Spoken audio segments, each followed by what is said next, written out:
man moma gënal yow mo la gënal te kenn du jaawale lan mooy pom ak meew ah suñu beet da ko yëngal suñu beet rek suñu beet suñu yëf suñu beet rek.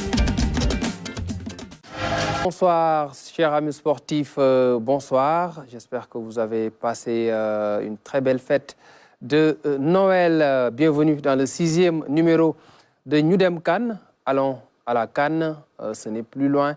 Nous sommes à quelques 18-19 jours du début de cette Coupe d'Afrique des Nations en Côte d'Ivoire. Avec moi sur ce plateau, ce soir, un invité, un joueur connu dans le monde du football, Pape Fall, ancien international sénégalais, 2 fois meilleur latéral droit de la Coupe d'Afrique des Nations en 86 et en 90, ancien joueur de la SCIB de Diourbel, de l'Olympique de Marseille. Pape Fall, bonsoir et bienvenue. Je n'ai pas cité tous les clubs dans lesquels vous êtes passé, et entre autres la SCIB et l'Olympique de Marseille. C'est vrai. Bonsoir Ibrahima, bonsoir à Fatoumata, bonsoir à Tierno, bonsoir à Tierno Diallo aussi. Tierno Diallo, Ouais. 2 Tierno. Ouais. Bonsoir à tout le monde et puis souhaiter aussi une belle fête et puis une joyeux Noël à tous les chrétiens du Sénégal, nos amis chrétiens aussi. Ouais, Un grand plaisir d'être parmi vous. Nous sommes très ravis de vous recevoir sur ce plateau de Ñu Dem CAN. À vos côtés, Fatoumata Savané, bonsoir. Bonsoir Ibrahima, bonsoir à notre invité Pape Fall et aussi à nos téléspectateurs. Comme d'habitude, très bien habillé. Hein? Ah, merci, merci. À côté C'est encore de Paris, hein? Fatoumata Savané. Ah, c'est une veste parisienne, hein? C'est super. Exactement ça. Et là, Thierno Dramé, bonsoir. Bonsoir Ibrahima, bonsoir à tous. Avec une nouvelle coupe de cheveux, une nouvelle coiffure. Ouais, c'est ça. Finally. Ouais. Enfin. Thierno Diallo, bonsoir. Bonsoir Ibrahima et bonsoir à tout le monde. Moi, j'ai une veste pakistanaise. Ah ouais? Elle est très belle du reste. Voilà, c'est ça. Tout de suite, la rubrique Actu CAN.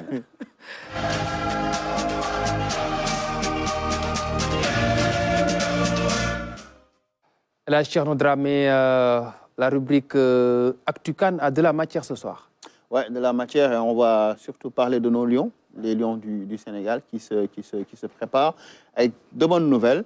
Mais d'abord, dans un premier temps, nous allons voir Ismaël Sarr qui travaille dur et fort en direction de la CAN. On a des images de lui en pleine séance, en individuel. On va découvrir ces images-là avec la complicité de la régie. Bon, allez, excusez la qualité, hein, c'est des images que nous sommes allés chercher très loin. Hein, donc, vous imaginez un peu. Mais en tout cas, on voit qu'il est quelque part à Dakar en train de beaucoup travailler pour essayer d'être très en forme pendant la Coupe d'Afrique. Autre joueur, Nampalys Mendy, qui donne des nouvelles de lui. Il est en plein travail avec son préparateur physique, Daniel Sadaka, qui a posté sur sa page Instagram donc, cette photo. Vous avez vu le petit message en anglais disant qu'il est en train de se préparer sur la route de la CAN, ce qui veut dire que ça va très très bien physiquement pour lui. Ah, super, très bonne nouvelle donc pour Nampalys Mendy, un joueur sur lequel le Sénégal compte dans cette CAN. Absolument. Autre nouvelle dans cette rubrique Actu CAN? Oui, on va parler d'Edouard Mendy, Oui. qui a donné une interview pour revenir un peu sur son passage, en tout cas son transfert du côté de l'Arabie Saoudite en championnat où il a réussi à retrouver la confiance. Ouais. Et c'est extrêmement important pour lui. On se souvient que la dernière année à Chelsea ne s'était pas très très bien passé, mais depuis quelque temps, on commence à recompter les clean sheets. Je pense qu'il est à 6 clean sheets, 10 sur les 18 matchs, mais 6 consécutifs, si je ne m'abuse. On va découvrir l'interview. Il parle du championnat saoudien et de la CAN. Il assume le statut de favori du Sénégal. Ouais. Et c'est nos confrères de TV5 qui l'ont interviewé. Pas du tout. Déjà pour être présent et pour évoluer au quotidien dans cette ligue, je peux vous dire que voilà, elle n'a rien à envier à certaines ligues en Europe. Aujourd'hui, le niveau est très relevé. Vous l'avez bien vu avec le nombre de grands joueurs importants qui sont arrivés dans ce championnat. il faut aussi ne pas négliger le niveau des joueurs locaux qui est très bon. On est aussi venu pour ça, pour tirer le championnat vers le haut, continuer à aider le football saoudien à se développer. Et on le voit que ça avance très vite. Donc, au niveau de la compétitivité, je pense qu'il y a aucun problème. Donc, en tant que tenant du titre, on aura cette étiquette de favori. On ne peut pas se l'enlever, on ne peut pas l'oublier. Donc, bien sûr qu'on sera compté dans les favoris et on le sait d'entrée. Maintenant, c'est vrai qu'on a une poule relevée, on a une poule homogène, où voilà, je pense que chacun a ses forces et bien sûr ses faiblesses. Mais aujourd'hui, voilà, on est le Sénégal. Notre objectif, bien sûr, c'est de passer ces poules. Et pour passer ces poules, il faudra performer face à ces très bonnes équipes du continent. Voilà, Edouard Mendy, qui est revenu sur le championnat saoudien et sur la CAN. Ouais, et surtout sur le statut de favori, c'est important. Ouais. Le Sénégal n'avait pas l'habitude d'assumer ce statut, mais aujourd'hui, effectivement, on ne peut pas ne pas l'assumer. Alors, parlant de nos adversaires, on va parler de la Guinée. Le sélectionneur Kaba Diawara a publié la liste des 25 joueurs, la liste définitive des 25 joueurs qu'il retient donc pour cette CAN, avec évidemment Serhou Guirassy qui est dans le groupe, tout comme Naby Keïta, mais une grosse absence quand même, celle de Morlaye Souma, que beaucoup ne comprennent pas. Il y a d'ailleurs une petite polémique. Morlaye Souma, c'est l'une des révélations. On va écouter Kaba Diawara sur les raisons de ce choix. Pour avoir, et je l'ai dit à chaque fois dans les conférences de presse qu'on a pu donner, pour avoir cette cohésion, cette cohésion, cette fraternité dans le groupe de joueurs choisis. Donc voilà, ça m'a donné des mots de tête, mais ça fait partie du boulot aussi. Donc j'ai préféré rester sur l'idée qu'on s'était fixée depuis presque 2 ans maintenant avec ce groupe de joueurs qui avaient accepté de venir, de faire la qualification ensemble, de souffrir ensemble. Et c'est un peu l'aboutissement de ces 2 ans. Maintenant, il faut aller faire la performance en Côte d'Ivoire. Voilà, Kaba Diawara, le coach du Sili national de Guinée. Ouais, c'est comme je dis, on retiendra l'absence de Morlaye Souma. Il faut quand même signaler que c'est un joueur, on a l'impression que Kaba ne compte pas beaucoup sur lui, alors que c'est l'un des plus grands talents du football guinéen actuellement. Il a été révélation du CHAN il y a 2 ans au Cameroun. C'est un joueur techniquement qui est très fort. Même on l'a vu contre le Sénégal, lorsqu'il est entré, il a tout de suite changé un peu. Il a dynamité en tout cas l'équipe guinéenne. Et donc malheureusement, voilà, ce sont des choix. Mais bon. Liste polémique, hein. Liste polémique, ouais. Il y a eu des réactions, mais voilà. Madi Camara. Je pense que Thierno, peut-être que ça va au-delà peut-être de l'aspect footballistique. Peut-être c'est dû à un comportement, je ne sais pas, parce que c'est pas nouveau. Donc je pense que les signes, on les a vus à Bafoussam. Ouais. Annonciateur peut-être de ce divorce-là. Il ne le faisait pas jouer. Et pourtant, on sait bien qu'aujourd'hui, Naby Keïta n'est pas aussi au meilleur de sa forme. Il ne joue pas assez régulièrement en club. Il fait des blessé en début de saison. Il fait de bouts de match. Ouais. Donc je me dis, aujourd'hui, ça va être compliqué pour Kaba Diawara. Si ça ne marche pas, je ne pense pas qu'il va pouvoir continuer. Parce que déjà, il s'est séparé de certains de ses adjoints. Il a fait appel à Fousseini Diawara, le Malien. OK. Donc aujourd'hui, on se dit, il est coach, c'est vrai, il a ce droit-là, c'est-à-dire de choisir les gens avec qui bosser, peut-être les hommes de confiance. Maintenant, le jour où ça ne marchera pas quand même, je pense qu'il sera emporté par cette vague de Morlaye Sylla et de Mody Camara. Pafal, vous suivez sûrement l'actualité de cette équipe guinéenne qui est dans la même poule que le Sénégal. Le coach a fait ses choix. Mais des choix qui ont suscité un vif débat en Guinée avec les absences de ces joueurs qu'on vient de citer. Mais je crois que tout a été résumé au début déjà. Kaba, quand il a commencé à parler, qu'est-ce qu'il a dit en premier? Il a parlé de cohésion de groupe. Oui. Donc, c'est du tout simplement ça. Ce que Tcherno vient de dire, c'est justement ça. Je crois que c'est du tout simplement, il ne veut pas des joueurs qui viennent peut-être dans le groupe avec un état d'esprit complètement négatif par rapport au groupe. Là, il est dans la cohésion du groupe. Donc, il va essayer de faire avec les joueurs qu'il peut vraiment tenir dans le groupe. Donc, si le Gamela dont on parle, Morlaï, s'il n'a pas sélectionné, c'est sûr et certain, c'est par rapport à l'état d'esprit. Ouais. Un mot aussi sur Edouard Mendy qui a retrouvé la forme du côté de l'Arabie Saoudite. C'est rassurant à quelques semaines de la CAN. Mais Edouard, c'est un grand gardien. C'est un grand gagnant. Ce n'est pas parce qu'il est parti dans les Émirats là-bas qu'il a perdu tout. Bon, c'est un excellent gardien. Et puis, c'est quelqu'un vraiment qui peut amener beaucoup de dynamique dans l'équipe, beaucoup de confiance. Bon, un gardien, c'est important dans une CAN. Donc, Edouard va faire sûrement besoin. Les joueurs, le Sénégal aura sûrement besoin d'un gars comme Edouard pour pouvoir gagner vraiment cette CAN-là. Et puis cette forme-là vient au bon moment. Donc il va falloir. Il est à 4 matchs sans encaisser en équipe nationale d'affilée. Donc c'est déjà bon. Et je pense que c'est les mêmes signes qu'on avait vus en 2022, avant d'aller à la CAN. C'est dynamique. C'est super.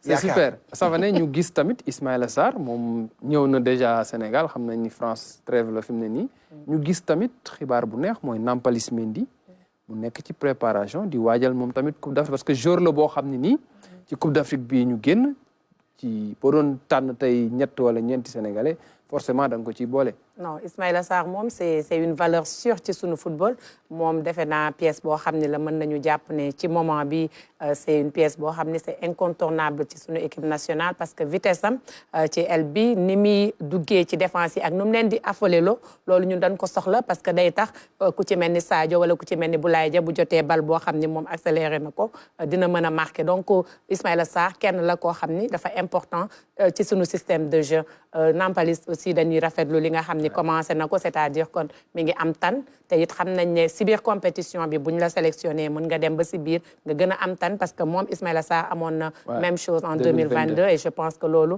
c'est de bonne augure parce que nag bu ñu demee bii ñëw dañoo bëgg a làbbali daal di jëlaat coupe bi te yaakaar naa ne faaw ñu soxla ñëpp ñu nekk en très bonne santé. ni ko olof di waxee làbbali fas.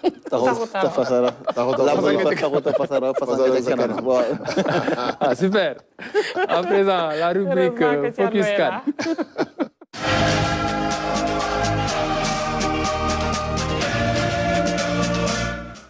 Comme vous le savez, la CAN va se jouer dans 5 villes ivoiriennes, San Pedro, Yamoussoukro, Korogo, Bouaké. On vous a déjà présenté ces 4 villes. Ce soir, on vous présente Abidjan. C'est là-bas que va se jouer le match d'ouverture. Et à la finale, il y a 2 stades à Abidjan, le stade Félix Houphouët-Boigny et le stade Alassane Dramane Ouattara d'Ebimpe. Et c'est Tcherno Diallo qui nous amène à Abidjan. Capitale économique de Côte d'Ivoire, Abidjan, deuxième plus grande ville d'Afrique de l'Ouest. Elle compte plus de 5 600 000 habitants.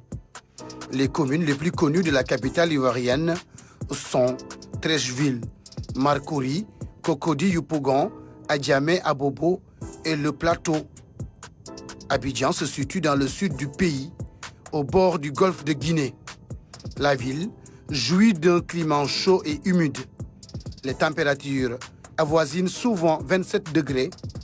Abidjan est desservie par l'aéroport international Félix Houphouët-Boigny. La ville possède le plus grand port de la sous-région. Le foot local est dominé par 2 clubs, l'ASEC Mimosa et l'Africa Sport d'Abidjan. Pour cette CAN, Abidjan accueille les poules A et B. Le pays hôte y joue ses matchs de poules au stade Alassane Dramane Ouattara d'Ebimpe.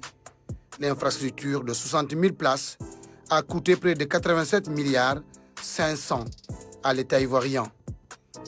Au plateau, dans le nord d'Abidjan, on retrouve le Félicia d'une capacité de 40 000 spectateurs. L'Égypte, le Mozambique, le Ghana et le Cap-Vert disputent leurs matchs de groupe dans ce stade national multifonctionnel Félix Houphouët-Boigny. À Abidjan, les nuits sont longues et chaudes. Et tous les chats sont gris jusqu'au petit matin. Les Ivoiriens ont l'habitude de dire que Babi est doux. Babi, c'est le surnom d'Abidjan. Les nuits sont longues et chaudes. C'est l'ambiance à Abidjan. On ne dort pas. C'est la ville, par essence, de la fiesta. Hein. On dit Abidjan est plus doux que Paris. Donc, on le voit. Et Abidjan ne dort pas. Ne dort jamais, oui. Donc, une petite anecdote. 2009, il paraît, il y a des gens qui sont sortis et qui ont oublié leur paire de chaussures dans les maquis. C'était pendant le chat. Avec une belle, voilà. Et c'est là-bas que se trouve le plus grand stade de cette Coupe d'Afrique des Nations, le stade Alassane Dramane Ouattara d'Ebimpe. Bon, xam ne nii gisoon nañ ko un peu en difficulté, menoon na comme benn faro. Mais bon, heureusement, jot nañ ci defaraat encore. Mais aussi à côté, gis nañu un peu beneen stade bi aussi. Stade Félix Houphouët-Boigny. Boo xam ne moom moo nekk dans le plateau. Mais en tout cas, lépp ci lu maanaam ci taar am na Abidjan lépp loo yaakaar. Donc Abidjan moom vraiment amoo loo fay demee nga am jafe-jafe. Dans tous les plans, muy plan hôtelier, muy plan sportif, infrastructure moom lépp am na fa am na taxi am na loo soxla. Je vais pas faire la publicité, tu n'as pas besoin de te déplacer. Comme li ñu def à Dakar, soo soxlee tu commandes ton taxi, mu fekk si la après nga dem tranquille foo bëgg a dem. Ouais, Pafal, vous avez connu Abidjan dans le passé. Avec l'équipe nationale, vous avez fait beaucoup de pays. De matchs là-bas. Mais en ce moment, cette ville-là a connu un changement impressionnant avec toutes ces infrastructures qui sont sorties de terre pour la Coupe d'Afrique des Nations. C'est un pays très hospitalier. Moi, je crois que j'ai eu la chance de jouer là-bas, même les éliminatoires de la Coupe d'Afrique des Nations contre la Côte d'Ivoire, là-bas, au stade Houphouët-Boigny dont on parle. Là. Donc, on a eu la chance de jouer là-bas. Je crois que ça va être une très, très belle fête. Parce que l'hospitalité dont on parle ici au Sénégal, c'est ce qui existe aussi au Côte d'Ivoire. Et puis, il y a une colonie de Sénégalais qui habitent dans ce pays-là. Donc, la fête va être très, très belle. Je crois que tout le monde sera au rendez-vous. Et les Ivoiriens ont investi dans cette canne-là. On voit des infrastructures de qualité à Korogo, Bouaké, San Pedro, Yamoussoukro, mais à Abidjan, surtout avec le stade Alassane Dramane Ouattara. C'est à coup de milliards. C'est beaucoup d'argent. Mais il y a de petites réserves avec ce qui s'est passé lors du match amical Côte d'Ivoire-Mali. S'il pleut pendant la CAN, est-ce qu'il y a des craintes à ce niveau-là? Bon, je pense que ils ont tiré des leçons de ce qui s'était passé lors de ce match-là. Parce que lorsqu'on a vu les images, on était choqués.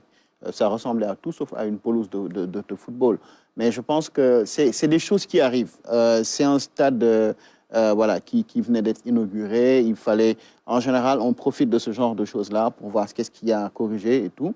Donc, et puis je pense que quand même, la Côte d'Ivoire est habituée à recevoir ce genre de compétition. Il y a eu le CHAN 2009, vous y étiez. Moi, j'étais à l'Afrobasket en 2019, au Jeu de la francophonie. Donc, en termes d'organisation, je pense qu'ils sont plutôt rodés. Après, c'est de petits détails qui vont être corrigés au fur et à mesure pour arriver justement à pouvoir jouer tranquille, à accueillir la compétition. Il faut espérer qu'il ne pleuve pas. Mais si c'est pas le cas, c'est la saison sèche. Ça peut décembre et mars. Décembre et mars, c'est la saison sèche en Côte d'Ivoire. Toujours dans la rubrique Focus CAN, on vous présente la Tunisie, une autre tête de poule. C'est une équipe très régulière en phase finale de CAN. Les Tunisiens vont vers leur 21e Coupe d'Afrique des Nations. La présentation porte la signature d'Abdoulaziz Ban. Présente lors des deux dernières Coupes du Monde, 2018 et 2022, la sélection nationale tunisienne peine pourtant à performer au niveau continental. 20 ans après, soulever la Coupe d'Afrique des Nations aurait forcément quelque chose de spécial pour tous les amoureux du football en Tunisie. Mais il faudra pour cela se montrer plus tranchant que lors de la dernière CAN où les Aigles de Carthage avaient été éliminés comme souvent au stade des quarts de finale. 2 ans plus tôt, en Égypte, la Tunisie avait pourtant atteint les demi-finales, perdu de justesse 1-0 face au Sénégal, ce qui constitue sa meilleure performance depuis le triomphe de 2004. D'un côté, des résultats promoteurs, nul en Algérie, victoire en Égypte. De l'autre, quelques contre-performances et une tournée asiatique qui a semé le doute en octobre avec 2 défaites. Cette équipe tunisienne, sous la houlette de Djalel Kadri, peut compter sur des joueurs d'expérience comme Matlouti, Maloul, Moussakni, Achouri, Djabalil, Knissi, Djaziri, Ben Ramdan pour faire bonne figure à la CAN en Côte d'Ivoire. Dans le groupe E de la CAN, l'équipe de la Tunisie va affronter la Namibie, le Mali et l'Afrique du Sud lors de cette CAN 2024. Voilà la présentation de la Tunisie, une équipe régulière en phase finale de Coupe d'Afrique des Nations. La Tunisie qui a gagné la CAN en 2004. C'était à domicile, une finale face au Maroc. C'est d'ailleurs la dernière finale des Tunisiens. Pape Fall, c'est une équipe qui peut faire très mal, même si elle n'a peut-être pas les stars qu'elle avait dans le passé pour aller jusqu'au bout. Je crois que c'est une grande nation de foot. Je crois qu'ils ont compris déjà par rapport aux autres compétitions passées. Je crois que ce qui leur manque, il va falloir tout simplement essayer de voir ce qui leur manque. Moi, je crois qu'ils vont essayer de regarder ce qui leur manque pour essayer de concrétiser vraiment la domination qu'ils ont eue ces temps derniers, parce qu'ils sont allés jusqu'en demi-finale. Mais je crois qu'on peut compter sur eux pour cette saison-là, pour cette année-là, parce que l'équipe a beaucoup d'expérience et il va falloir faire avec eux, avec cette équipe tunisienne-là. Ouais. Ils étaient demi-finalistes en 2019 en Égypte. C'était d'ailleurs face au Sénégal, Fatoumata Savané. Ce qui est important avec la Tunisie, c'est souvent une base locale qui compose cette sélection. Oui, c'est un peu comme l'Égypte. Hein? Ouais. Ils portent souvent leurs espoirs sur ceux qui évoluent au niveau national et je pense que ça leur réussit, même si on le sait, hein, ces dernières années, la Tunisie n'a pas été très loin dans les compétitions africaines. C'est en quart de finale ou en demi-finale qu'elle s'arrête, mais ça ne veut pas dire qu'elles n'ont pas de matière ou bien qu'elles n'ont pas de bons éléments. Mais en tout cas, elle sera attendue à cette CAN. On le sait, ce sera la CAN la plus relevée. Donc, toutes les équipes se sont mises à niveau et je pense que cette CAN-là sera l'une des plus relevées, on le disait. Thierno Diallo, vous avez un complément d'infos sur la Tunisie? Sur la Tunisie, en 20 participations, la Tunisie a disputé 80 matchs et a inscrit 99 buts pour 25 victoires. Et pour un seul titre remporté en 2004. Thierno, un mot sur la Tunisie, une équipe fidèle au poste. Oui, mais moi, je ne mettrais pas la Tunisie parmi les favoris. Peut-être un outsider, mais pas forcément. Je ne vois pas la Tunisie aller plus loin qu'une demi-finale, peut-être. Parce que une demi-finale, c'est déjà depuis ces dernières années, en général, ce qu'on voit, c'est que c'est une équipe qui défend beaucoup, qui met le bus. Si elle vous met un but, on rappelle qu'en 2012, c'est la Tunisie, 2022 plutôt, c'est la Tunisie qui a éliminé le Nigeria, qui était très fort. Mais en termes de jeu, c'est une équipe qui, voilà, d'abord en phase de groupe, elle s'est qualifiée in extremis quasiment après avoir perdu contre le Mali. C'est une équipe qui met le bus, qui peut-être vous met un but et après ferme le jeu. Tactiquement, ils sont très bons, mais la façon de jouer, la façon qu'ils ont de jouer me fait penser que c'est une équipe qui peut peut-être aller jusqu'en demi-finale, mais confrontée à des équipes plus expérimentées, ou plus talentueuses, ou plus joueuses comme le Sénégal, comme le Ghana peut-être, ou des équipes du Maghreb comme l'Algérie. Je ne vois pas la Tunisie passer face à ces équipes-là. On verra pendant la CAN l'attitude de cette équipe tunisienne. À présent, un clin d'œil à nos partenaires et on se retrouve tout juste derrière. Et Thierno Diallo, on va vous dire à demain. Vous allez céder la place à Mamoudou Diagne dans quelques petits instants. La page commerciale et on se retrouve tout juste derrière. Man moma gënal yow moo la gënal te kenn du jaawale lan mooy po mag néew suñu beet da ko yëngal suñu beet rek suñu beet rek suñu beet rek suñu beet rek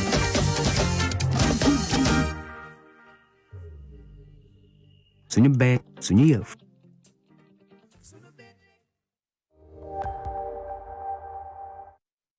C'était le clin d'œil à notre partenaire Sunubet que nous remercions et nous invitons tous les sponsors à venir se joindre à la RTS pendant cette Coupe d'Afrique des Nations.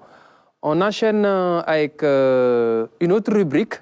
La rubrique s'appelle 18 millions de coachs, jingle et puis retour en plateau.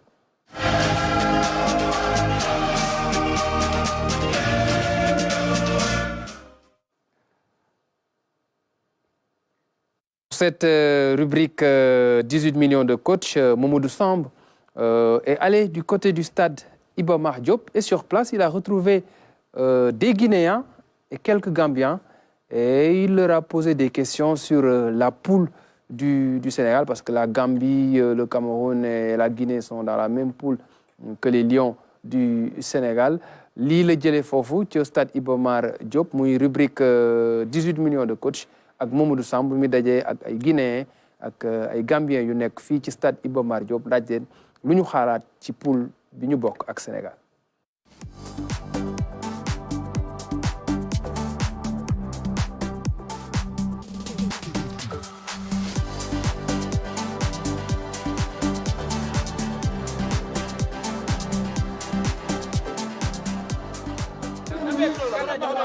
Sénégal Guinée Sénégal ak Guinée laa gis ñu génn deuxième tour quoi waaw waaw loolu la ñuy ñaan yàlla ñun parce que Afrique de l'Ouest lañ nekk quoi.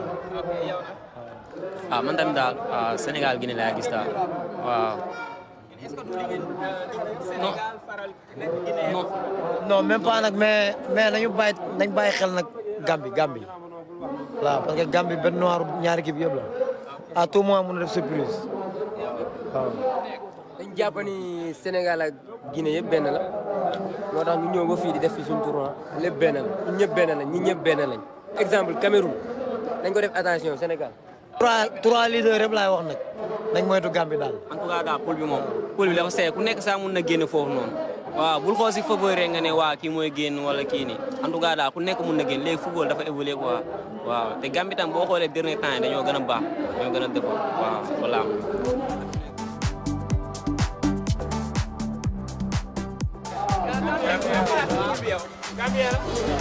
waaw poule bi moo gars yi du ma leen may dara affaire du yomb Gambie pays bu ndaw la mais xam nga rek instant yi football ñoom tamit dañ say màcc quoi mais Gambie xam naa ni moom gars yi dañ kaa xeeb mais xam naa ni moom dinañ def différence te incha allah dinañ qualifier quoi mun a qualifier incha allah. football moo leen boole dañuy football après pare ñibbi Kaarang ak Amdalaay lépp benn la xam nga benn frontière alignement rek moo leen lii quoi moo leen séparé.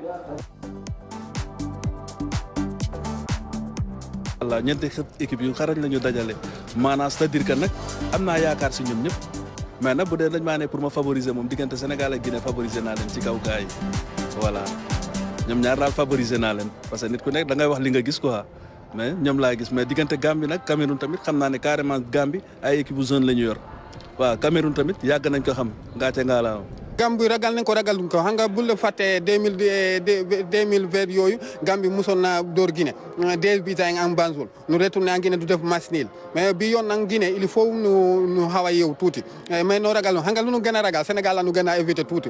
Gambie tamit moom bien sûr favoriser naa leen képp kuy dajeeg moom sóoraaleel parce que ay xale lañu voilà ay xale lañu mën nañu fubal xarañ nañu te gaaw nañu. Gambie war na see war a mun a génn waaw ma xool ak Sénégal. waaw man loolu laa gis Guinée mun naa ñëw position 3e ou bien 4e ñëw. mu nekkoon rubrique 18 millions de coach ak Mamadou Samb ñu dalal nag ci jamono ji Mamadou Diagne bienvenue sur le plateau. salaamaaleykum Ibrahima Mboup maa ngi lay nuyu di nuyu ñëpp ñi nga xamante ni ñuy seetaan si RTS ak si jumtukaay yu yees yu RTS yi. mais Savané adore les couleurs que vous avez mises ce soir. Xam nga d'habitude dañuy wax sant osé la couleur te xam nga sama ne xam na loolu nag sama ne yow tax yow xam naa yow koy daaneel moo tax. couleur yi fu mu jógee. non bii xawal sori Côte d'Ivoire parce que gis nga. il manque le vert. mu laa xaar bu jox ma cravate. est-ce que Sidi Diop nga àbb vasque bi non tamit. yow bàyyi waxu Sidi Diop mu laa xaar bu jox ma cravate bu vert bi ñeegali ko. Fafal, vous avez vu hein, les avis hein, sur la poule du Sénégal.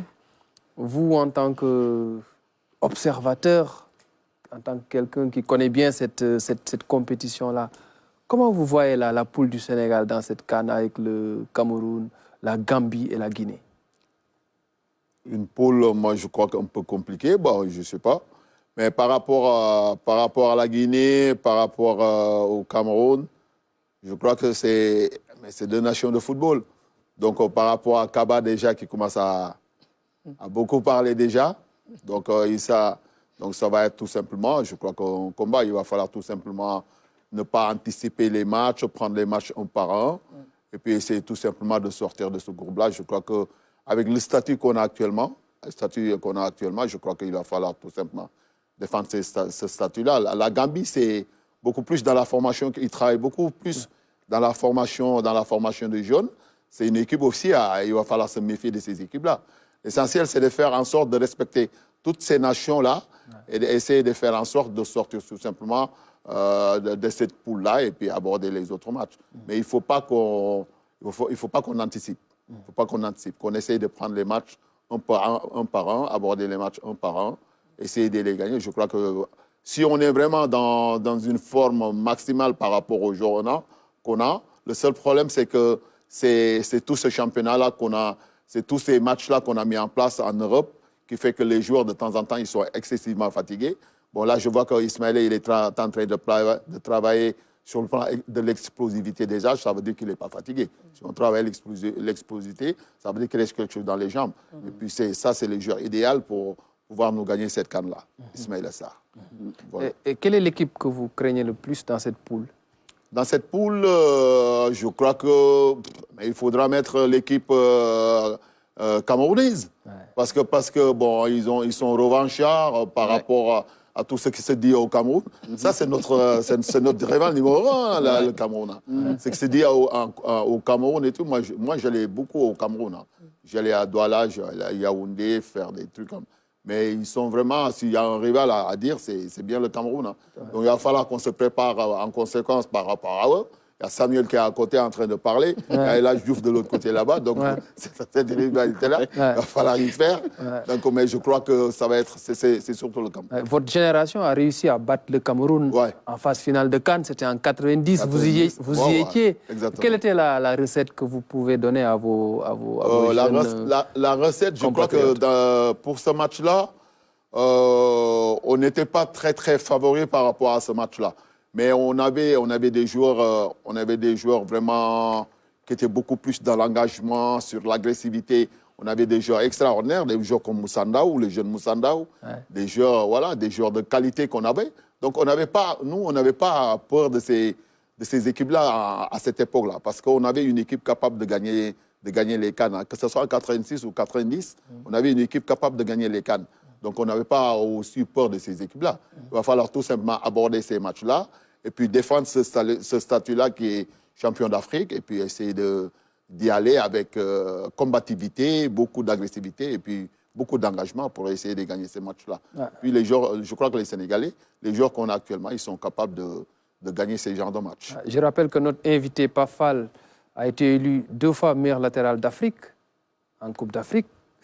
En 86 et 90, il a joué une finale de Coupe d'Europe des vainqueurs de Coupe avec l'Olympique de Marseille en 1988, titulaire d'un diplôme d'entraîneur professionnel de football, coach adjoint de camp pendant 7 à 8 ans, et titulaire aussi d'un diplôme de l'UEFAA. Actuellement, il est directeur technique d'Africa Foot, un centre de formation qui évolue en National 1. Pape, au début de l'ère Aliou Cissé, votre nom était revenu plusieurs fois dans la presse. Hein. Vous étiez appelé à travailler avec Aliou Cissé, le coach actuel. Pourquoi ça ne s'est pas fait à l'époque? Mais à l'époque, je crois que c'est dû tout simplement au fait que Bon, après, ça ne s'est pas poursuivi parce que, bon, moi, j'ai dû discuter longuement avec Aliou sur ce côté-là. On a dû échanger longuement. Bon, on devait même se voir à Paris, d'ailleurs, pour essayer de voir comment faire pour venir vraiment aider la sélection. Mais après, derrière, il n'y a pas eu de suite. Bon, on connaît le pays comment il est, là. Ouais. De temps en temps, bon... Le pays, il est comment? Ça part. Ça ne vous dit pas. Ça part de partout. Peut-être qu'il y a certains qui viennent pour dire que voilà, Pape Fall, ceci, cela, expérience, gna. Bon, et puis, bon, essayer de mettre à lui hors orbite, quoi. Ouais. Mais c'est quelque chose qui devrait se faire. Bon, mais bon, pour la nation, nous, on est toujours disponibles hein, pour venir aider la nation. Hein. Bon, le Sénégal, nous, on n'a que ce pays-là. Hein. Moi, j'ai fait plus de 12 ans en sélection nationale, donc il n'y a pas de raison, si on nous rappelle, qu'on ne vienne pas aider la sélection. Ouais. Chers amis, vous avez des questions pour Pafal par rapport surtout à la CAN, sa carrière aussi, parce que c'est quelqu'un qui a marqué les esprits, hein, en étant 2 fois meilleur latéral de la Coupe d'Afrique des Nations. C'est pas rien. Ouais, peut-être lui demander par rapport à leur CAN, à eux, quand ça arrivait, comment ils géraient les voyages, comment ça se passait en groupe, au niveau état d'esprit, comment ils abordaient les matchs, parce que quand même, c'était pas aussi facile et aussi organisé qu'actuellement. Et c'est vrai qu'on n'avait pas aussi les mêmes administrateurs ou bien les mêmes staffs que maintenant. S'il peut nous dire, voilà, leur passé en jouant dans des matchs aussi difficiles que les CAN en Afrique. Ouais, bon, Fatoumata, c'est une question, bon...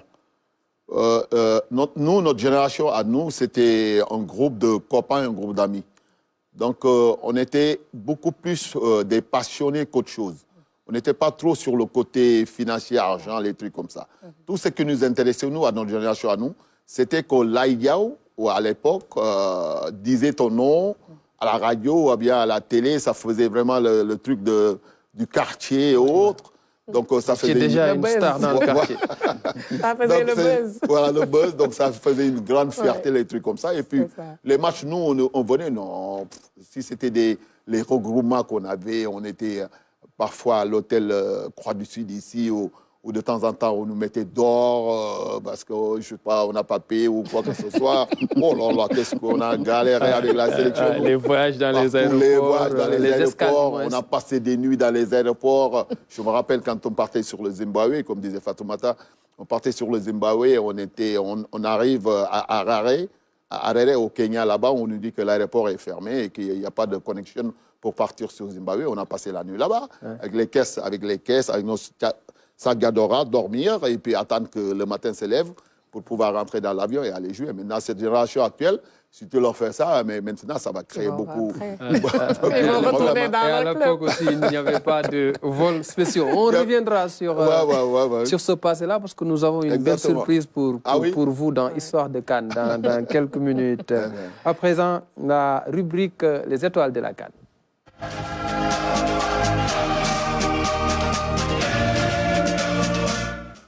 Ce soir, les étoiles de la CAN s'intéressent à Vincent Aboubakar, l'attaquant camerounais, meilleur buteur de la dernière Coupe d'Afrique des Nations avec 8 réalisations.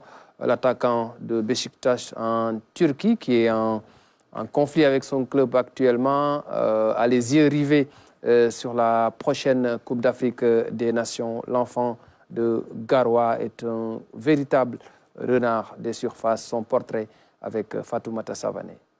En embuscade, oh oui, super, magnifique, Vincent Aboubakar, le 5e but de Vincent Aboubakar dans cette Coupe d'Afrique des Nations. Le Lion est absolument indomptable. Il est l'un des attaquants les plus efficaces en phase finale de Coupe d'Afrique. Vincent Aboubakar est le meilleur buteur de la dernière édition chez lui au Cameroun avec 8 réalisations. Pour capter ces instants. L'international camerounais avait également offert le but de la victoire au Cameroun lors de la finale 2017 face à l'Égypte.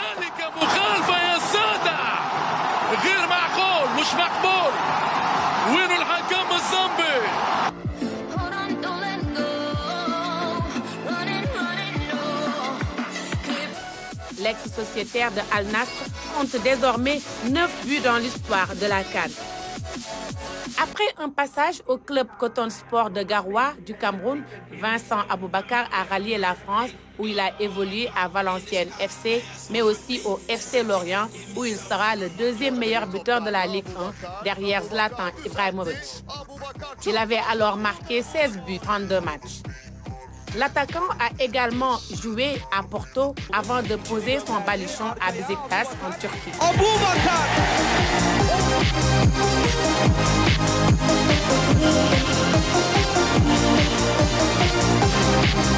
Vincent Aboubakar fera également 2 saisons avec Al Nassr en Arabie Saoudite avant de retourner une fois encore chez les Turcs à Beşiktaş. Vincent Aboubakar fait partie des plus jeunes joueurs qui ont participé à un mondial, celui organisé en Afrique du Sud en 2010. À quelques semaines de la Coupe d'Afrique des Nations, Vincent Aboubakar compte bien tenter de battre le record des Lions indomptables comme Patrick Mboma qui a 11 buts à la CAN et Samuel Eto'o qui détient le record du meilleur Camerounais de l'histoire de la Coupe d'Afrique avec 18 buts. Samuel Eto'o est le meilleur buteur de l'histoire de la CAN avec 18 buts. Mais ce que Vincent Aboubakar a fait lors de la dernière CAN, ça ne s'était plus passé depuis 48 ans. Mettre 8 buts, le dernier jour à l'avoir réalisé. Donc c'est le Congolais, le Zaïrois, on va dire Ndaye Moulamba, qui avait à l'époque mis 9 buts en une seule édition. Ouais. Il est proche, hein? Il a 9 buts quand même en 2 éditions, on va le dire comme ça, parce que quand même il a marqué, disons, ce but victorieux voilà, face à l'Égypte pour donc donner le 5e trophée du Cameroun donc, avec l'équipe nationale. Mais on peut dire également que c'est un renard de surface, comme vous le disiez. Hein. Seulement avec Porto, il a marqué près de 58 buts et a gagné la Ligue de Porto avec lui. Et puis à 37 buts avec le Cameroun en 90 sélections. Je pense qu'aujourd'hui, c'est une valeur sûre de cette équipe camerounaise, mais surtout un élément sur qui compter, parce que Vincent Aboubakar, devant les buts, il n'hésite pas. On a vu ce but qu'il a marqué face au Brésil en Coupe du Monde également. Et il a très tôt participé à une Coupe du Monde. C'était en 2010. Il n'avait alors que 18 ans. Et après, il a participé à la Coupe du Monde 2014, à celle de 2022.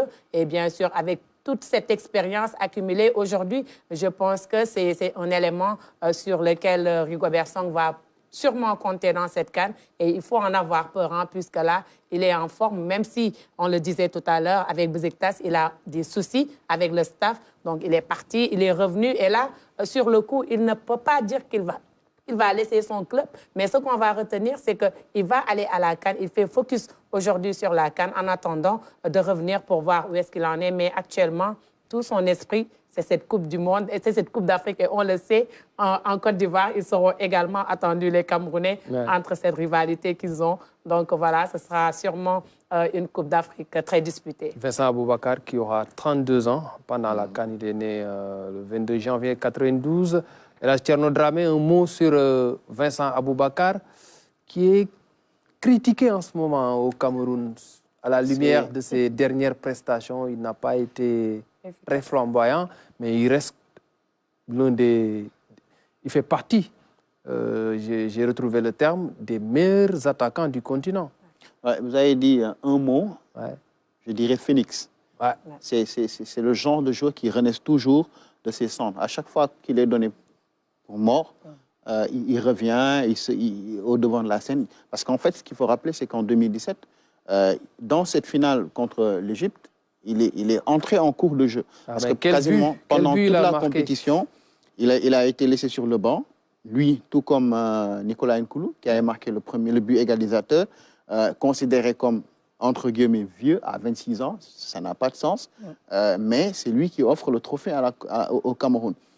Ensuite, même en 2022, il revient avec le brassard de capitaine.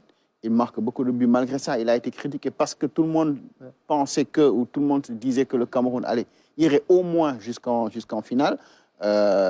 Et c'est quasiment la même chose en club où il commence par faire de bonnes performances. À un moment donné, il rentre dans les rangs.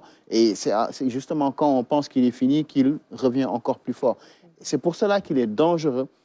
Et il faut être très attentif par rapport à un joueur comme Vincent Aboubakar qui est capable de se sublimer sur une compétition comme ça. Il sait qu'il a des choses à prouver, il sait qu'il est attendu, mais il a le talent pour aller au bout. Ouais. Malheureusement, pour le Cameroun dominant avait de super jeux à tous les postes. Laurent Etamemayer, Jérémy Nditab, ça c'était la Nicolas Dream Team. Ça c'était la Dream Team voilà. qui a réussi le doublé en 2000 et 2002. Exactement. Et malheureusement, il n'a pas autour de lui des joueurs. C'est vrai qu'il y a des joueurs comme Nkoudou qui peut revenir, et Toko Ekambi, mais même Choupo-Moting, malheureusement, il n'arrive pas. Ouais, c'est ça. Il n'arrive pas à être constant. Et ils n'ont pas, justement, le Cameroun n'a plus ce Dream Team capable de valider un peu tout le talent qu'il peut amener et c'est un peu dommage. Mamadou Diagne, Vincent Aboubakar, ko xam kan la de. waaw xam na ka mais xam nga Cameroun dama yaakaar ne problème yu Eto'o waroon réglé wu ko. Moom bu mu ñëwee dañoo jàpp ne tout ce qui est problème de management d'équipe, de gestion de joueurs dina am solution si Eto'o mais gis nga joueurs yu mel ni Aboubakar waruñu mën a concentrer aussi ay problème de vestiaire. On l'a vu si CAN bi mu jéewi c'était avant dernier match wala bu ñu leen toogloo il a fait benn interview d'après match contre Égypte boo xamante ne il a critiqué le comportement de certains joueurs trop d'individualisme dans l'équipe mais dans ce trop plein d'individualisme moom il a su faire ressortir son jeu xam nga kon mooy joueurs yi nga xamante ne quoi qu'il en soit comme l'a si bien dit Thierno Dramé ñoom dañuy wane seen bopp dañuy wane seen talent je pense que ni Cameroun sur la ligne des grands attaquants yi nga xamante la am nañ ko moom juste après Eto'o mën nañ ko wax mais nag individualité ñoo xaw a rey équipe bi mais moom je pense qu'à chaque fois il réussit wane mënanam que ce soit en club comme en sélection hein, c'est un très très grand joueur. À présent la rubrique Histoire de CAN.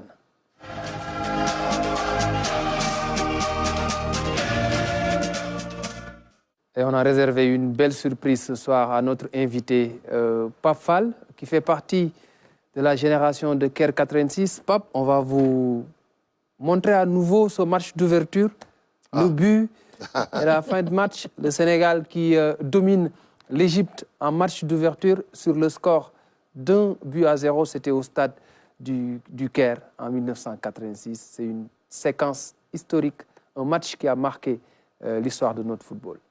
بنعتمد عليهم وانت شفت الصواريخ اللي بيلعبها وكرة جوال انا بتملي بقول الكرة معاهم وخطرة جدا خطرة جول خطرة جول بدماغه الاوفر بتتلعب وحطها بدماغه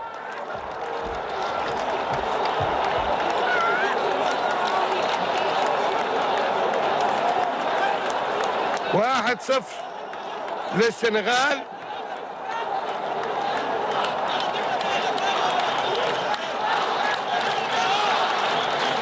نمرة اهو هنشوفها تاني شوف اهي بدماغه اهي جوه الجول الوقت الاصلي غير الوقت الضائع والوقت الضائع بتاع الحكم الاوفر وقلت لكم اخر فرصه بترجع على ما يهوب بيشوط الصد انا شايف انه بيبص لساعته وبتنتهي المباراه بفوز السنغال 1-0 والجول جاء في الدقيقه 22 بكده يبقى السنغال خدت نقطتين في المجموعة الأولى. Ce sont des images qui datent de plus de 37 ans. Le Sénégal qui bat l'Égypte en match d'ouverture au stade du Caire. Pafal, que de bons souvenirs, ouais. Peut-on dire. Oui, ça rappelle la jeunesse. Centre de Boubacar Sarr, le côté, tête de Thierno. Tête de Thierno, ouais. Sur le côté, ouais. Bon, ça rappelle de beaux souvenirs. Un stade plein. Ouais. Je crois qu'il y avait plus de 120 000 spectateurs, avec des militaires un peu partout, une grosse pression. Mais je crois que nous, on avait la fougue de la jeunesse et puis une belle équipe capable de battre tout le monde. Je crois que cette CAN-là, c'était vraiment pour nous. Ouais. Mais si on avait, je crois que des dirigeants qui avaient compris cette CAN-là, je crois qu'on allait remporter cette CAN-là, même au niveau des joueurs déjà. On était resté presque 20 ans sans partir. Hein. Ouais. Donc ça, c'était une très, très belle CAN, mais je crois que jusqu'à présent, s'il y a un regret dans ma carrière, moi, c'est cette CAN-là. Ah. Je crois qu'on pouvait gagner cette CAN-là. Ouais. C'est dommage, mais bon. On bat l'Égypte et malheureusement, on est éliminé au premier tour. On tombe sur Mozambique, on gagne 2-0. D'ailleurs, c'est moi qui marque le premier but. Ouais. On gagne 2-0 contre Mozambique. Après, derrière, on perd contre la Côte d'Ivoire sur un match vraiment... sur un match de fou comme ça, on perd de 1-0. 1-0, but d'Abdoulaye Traoré. Le but d'Abdoulaye. Donc, et puis, nous, on n'était même pas au courant comme quoi.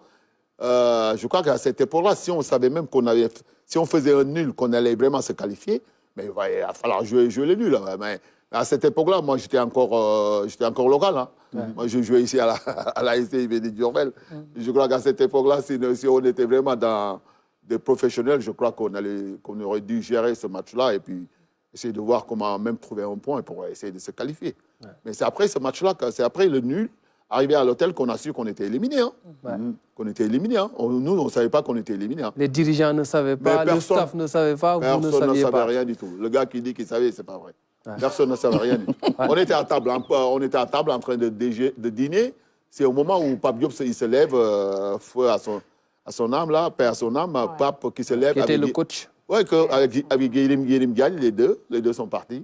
Donc, c'est Pape qui dit, mais il faut préparer les affaires pour demain. Je dis, mais préparer pour aller où? On croyait qu'on allait changer d'hôtel. Il dit, non, on part demain, on part demain où? Il dit, on est éliminé. On gagne 2 matchs, on perd un match, on est éliminé. Ouais, franchement. Oh là là là là. Est-ce que ce n'était pas dû au fait que le Sénégal était resté 18 ans sans aller à la Coupe d'Afrique? Les dirigeants peut-être étaient un peu perdus. Exactement. Non, mais c'est quand même une histoire invraisemblable. Et puis c'est une canne où tout le monde avait participé, les gens, ceux qui vendaient des On avait cotisé à l'école. Même l'école primaire. Parfois tu passes dans la rue, il y a un vieux qui t'aborde, qui te dit, oh, donne-moi mes 25 francs, donne-moi mes 50 francs. Donc, tout le monde avait cotisé. Non, c'était une belle canne. On avait préparé ça vraiment avec tous les atouts qu'on avait pour aller remporter cette canne-là. Mais dommage qu'on a fini cette canne-là comme ça. Mais c'est des très, très bons souvenirs, ça. Ouais. Merci beaucoup. Ouais. Ça venait une question, Diagne? Oui, tout à l'heure, on a un site en ligne qui est revenu sur ce match, l'avant-match. Tout à l'heure, vous l'avez dit, vous n'étiez pas des professionnels. Est-ce que vous avez mangé du thé bien gras avant le match? Bon, quand on partait à la CAN, je crois qu'on avait amené une maman qui s'appelait Maman Gorey. Je crois que c'était une supportrice de l'US Gorey, qui était souvent au stade Iba Mar Diop, la maman. Je ne sais pas comment elle s'appelait, hein. J'ai oublié son nom. Voilà. Donc c'est elle qu'on a amenée. Bon, le jour du match, soi-disant que les gars, ils ont dû mimer la bouffe, les trucs comme ça. Et là, ils nous ont amenés chez l'ambassadeur du Sénégal en Égypte. Le jour du match? Oui, mais oui, bon, on est allé là-bas, on est allé là-bas. Et quand on est arrivé, on était étonnés de voir comme quoi ils avaient préparé du tiep, quoi. Mais je dis, mais c'est pas possible. En plus, le gars, la femme, elle arrive, elle amène des pots de piment et tout, des pots de piment là. Je dis, mais attends, mais où joue? On joue à 15h. Je dis, mais attends, on va où là? C'est pas possible. Et vous avez mangé à quelle heure? Oh là là, mais je crois que le temps de manger même, on était sur la route, en train de partir au SAT. Moi, je crois qu'à l'échauffement, j'étais en train de roter et tout. Hein. C'était du Tiaboudienne? Non, c'était du Kiabiap. Jules Bocandé disait Tiabiet. Parce qu'il y avait des billets. Une très belle anecdote, hein, sur cette CAN 86. À nous, il y a trop d'anecdotes à raconter là. Ouais. Et puis voilà, arrivé là-bas, bon, on a su manger et puis rapidement partir au stade. Déjà arrivé, avant le stade, déjà, il y avait pas mal sur la route. Les Égyptiens essayaient de nous mettre la pression sur la route, pour qu'on arrive en retard à l'échauffement. Et puis on arrive à l'échauffement encore. Oh là là là là. Mais à chaque fois qu'on était, bon, on se calmait parce qu'on avait quand même des leaders. Hein. Jules Bocandé, il y avait Amadou Diop, Boybandi. Le capitaine. Oh là là, ça c'était des grands leaders. Hein. Les gars, à chaque fois qu'on avait une forte pression, les trucs comme ça, Jules il arrivait, il calmait tout le monde, il dit tout ce qu'on a à dire. Les gars, on le monte sur le terrain, après on parlera après derrière. Donc Thiabou Yapoui, c'est avant la Côte d'Ivoire. C'est avant la Côte d'Ivour. Donc c'est ce plat-là qui nous a éliminés. Mais qui nous a tués. Mais là non, les Thiabouilles là dont on parle, c'est vrai. Hein. Ça nous a laminés. Hein. Mais ça, c'est de beaux souvenirs. Ouais. C'est par rapport à cette génération-là. Aujourd'hui, avec le recul, c'est vrai que nos plus jeunes ont chanté beaucoup, Bocandé, Thiernoyoum. Mais vous, avec le recul, qui est selon vous, qui a été le joueur le plus talentueux, le plus doué de toute cette génération avec laquelle vous avez joué? Moi, je crois que d'après moi, il y avait un joueur extrêmement doué qui ne jouait pas, qui était souvent sur le banc, c'était Moussa Diop Kenem.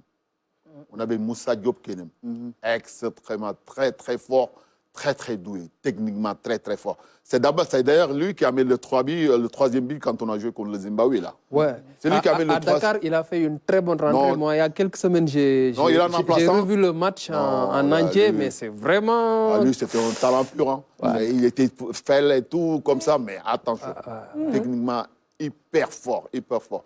Qualité de dribble, percussion, il éliminait facilement. Ah non, non. Super joueur, super joueur. Moi, je crois que dans cette génération-là, moi, si je cite, c'est beaucoup plus Moussa Diop Kenem. Hein. Ben, bon, il y avait d'autres. Hein. Il y avait Kerno Youm, il y avait cette équipe-là, Omar Gaysen. Voilà, deux pieds, pied gauche, pied droit. Là, il te met le ballon là où tu veux. Il y avait Roger Mendy derrière. Ben, voilà. Même si c'est un clown, il va m'entendre lui. Grand Roger, on lui fait un grand coucou. C'est un grand ami. Et dans l'équipe actuelle du Sénégal, quel est le joueur qui vous ressemble le plus sur le côté, à votre poste? À mon poste de latéral, Sabali. Moi, je crois qu'il y avait Sabali. Il y avait autant Omar Daf. Ouais. Il y avait Omar qui m'a ressemblé beaucoup. Ouais. Parce que moi, j'avais un gros volume de jeu sur le côté. Bon, j'étais excentré d'abord. Hein. J'étais ailier, moi, avant de descendre sur le poste de latéral. Voilà, donc j'avais un gros volume de jeu. Donc, bon, sur le côté, bon, là, ça traçait. Hein. Ouais. Donc, je crois que c'est entre Omar et le jeune Sabali. Ouais. Qui ont tous les deux ceci en commun, qui est que techniquement, ils sont très bons. Très bons. Très bons latéraux. On regarde quelques buts, chers amis. Un top but que nous propose Thierno Diallo avant d'attaquer dans la foulée la rubrique Canette. Top but.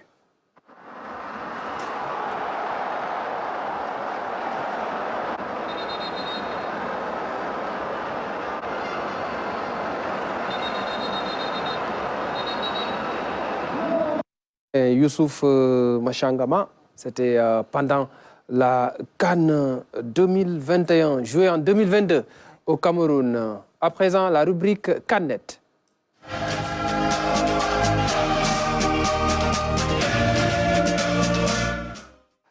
Mamadou Diagne, c'est à vous pour cette rubrique qui s'intéresse à tout ce qui se passe sur les réseaux sociaux avant la phase finale. Effectivement, Ibrahim, on va démarrer par le pronostic assez ludique de Yaya Touré. Il a pronostiqué sur la CAN. Bon, logiquement, il a mis la Côte d'Ivoire en premier, mais après la Côte d'Ivoire, il a mis le Sénégal.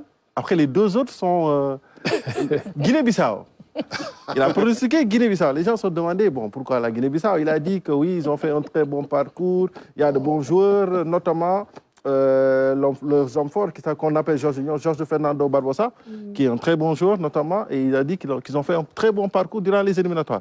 Bon, la Guinée-Bissau, on va devoir... Qu'est-ce que ça va donner? C'est une parole de ballon d'or africain, des champions d'Afrique aussi. Yaya Touré qui est actuellement le coach adjoint d'Arabie Saoudite. Effectivement. Il y a aussi à côté, il a pronostiqué pour l'Afrique du Sud. Les Sud-Africains qui reviennent à la CAN, hein, avec une longue période d'absence. Donc, ce sont les deux outsiders qui considèrent que durant cette compétition, les équipes peuvent faire assez mal. Belle équipe. Belle équipe d'Afrique du Sud. Une forte base locale, comme d'habitude. Effectivement, une très, très forte base locale. Donc, on va demander à notre invité du jour son pronostic pour la CAN. Pour la CAN, moi, si je pronostique pour mon pays. Hein. Champion d'Afrique. Champion d'Afrique. On a un titre à défendre, je crois que s'il va pronostiquer, même s'il faudra faire vraiment très, très, très attention, il va falloir qu'on soit prêt dans tous les domaines, hein, sur le plan technique, tactique, physique, psychologique. Il va falloir qu'on soit vraiment prêt quoi, sur le logistique.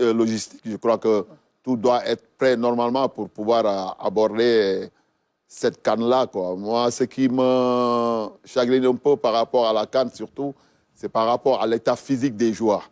Comment on va trouver les joueurs pendant cette CAN-là? Dû aussi aux compétitions, parce qu'il y a maintenant, il n'y a que des compétitions.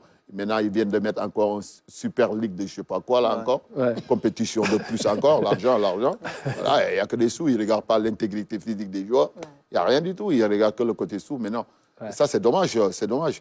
Je crois que c'est une CAN qui va être très, très, très belle.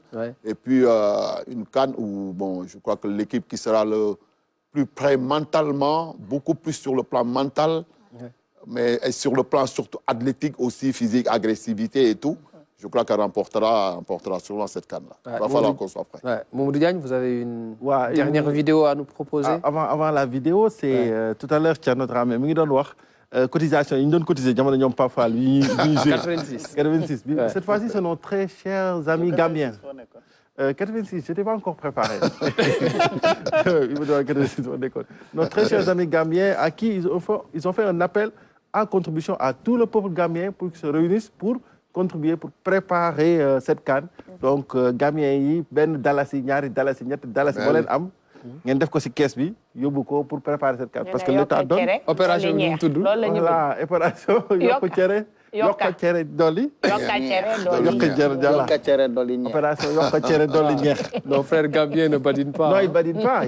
Ils ont été très clairs. Le président de la Fédération a été très clair dans le communiqué. Il a dit que la CAF donne de l'argent, le gouvernement donne de l'argent, mais ça ne va pas suffire. Ouais. Donc, il demande à tout un chacun, tout Gambien de donner de l'argent. On compte que la Gambie a une très forte communauté à l'étranger. Je pense qu'ils vont fortement contribuer, même si c'est pour prendre 3-0 contre le Sénégal. Après, on verra qu'est-ce que ça va donner. On verra. Non, je vois mes deux collègues là. Ils ne sont pas d'accord avec mes doigts. Les Sénégalais sont les champions d'Afrique. Hein. Ça va être un match difficile. C'est du mbokk yi dañuy waxtaan ba mais le Sénégal en 2008, 2009, moo ñu tere dem Coupe d'Afrique. Ouais. Pas oublier ça. En octobre 2008. Ah, mais bon. C'était il y a 15 ans. En même temps, on est devenu champion d'Afrique. Une dernière vidéo. Vraiment, et toujours dans cette dynamique de préparation de la CAN, c'est la CAN de l'hospitalité, comme on le dit, et aussi de l'ambiance. Quand on met hospitalité, on met ambiance aussi, parce que les Ivoiriens, ils ont commencé à mettre ça sur les réseaux sociaux. Partout, ça danse. Je crains que, même avant les matchs, on va prendre 15 minutes de danse, après on va jouer le reste. La vraie de la vidéo.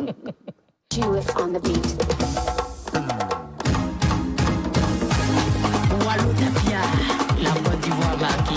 Comment le vent? Éléphant.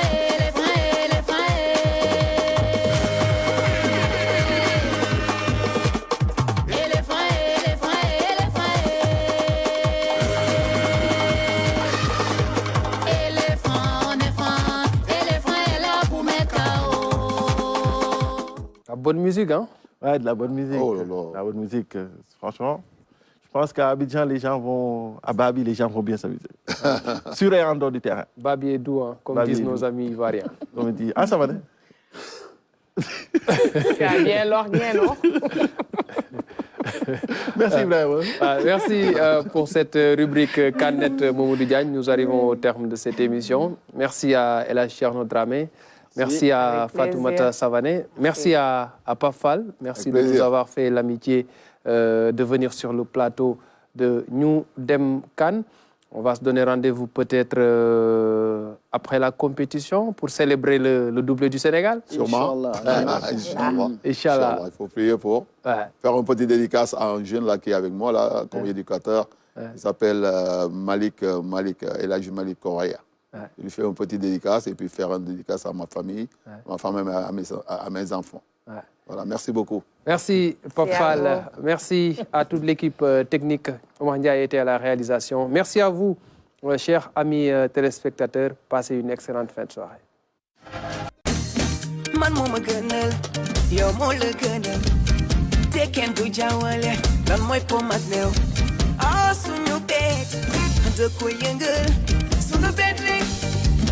Suñu bet, suñu yëf.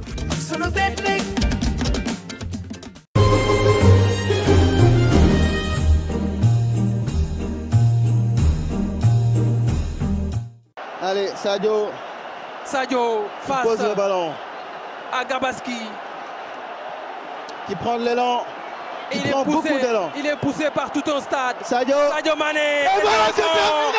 Le Sénégal est champion d'Afrique. Le Sénégal est champion d'Afrique. Enfin, le Sénégal, champion d'Afrique.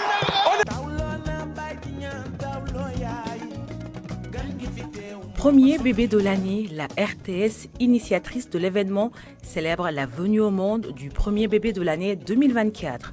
Rendez-vous le 31 décembre à minuit avec comme marraine le ministre de la Microfinance, Victorine Day. Pour l'année qui s'annonce, J'ai eu l'honneur d'être choisie comme marraine du bébé de l'année par la RTS.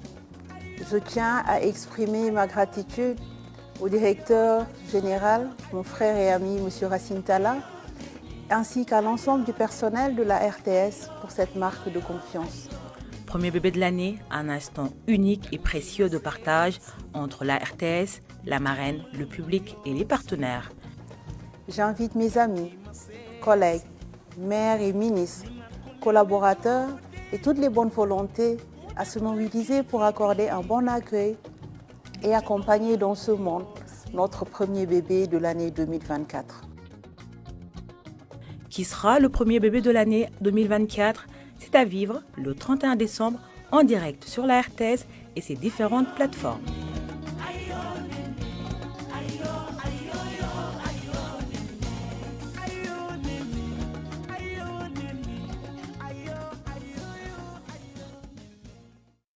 L'année 2023 tire à sa fin. Comme à l'accoutumée, votre télévision nationale revient sur les faits les plus marquants de ces 12 derniers mois.